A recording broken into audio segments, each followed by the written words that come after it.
Bax, bu da çöldən görünüşüdür, bax. Evə bax, adamla danışır. Yolun qırağında belə ev harda var 19 minə? Heç yanda. Həyətinə maşın rahatlıqla daxil olur. 3 otaq da eləyə bilərsən. Hal-hazırda 2 otaqdır.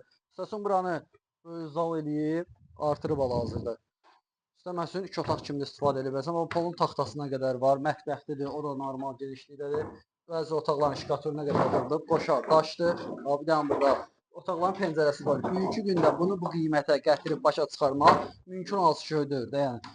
19 minə nə verirlər heç nə. Bundan sonra uzaqbaşı 7 minlik xərci var. 7 min üstünə qoy, 25-26 minə bu cür ev sənə düz yolun qırağında ev. Yoldan məsafəsi bax buradan baxıram, harasa 30-40 metr məsafədədir. Yerinə və qiymətinə görə çox ideal qiymətədir. Burada da tamam sanuzeldir. O nə verirlər 19 min? Heç nə. Sultəpə Çiçək qəsəbəsində 100 marşrut 155-156 50 metr enlikdir. Sağ olun.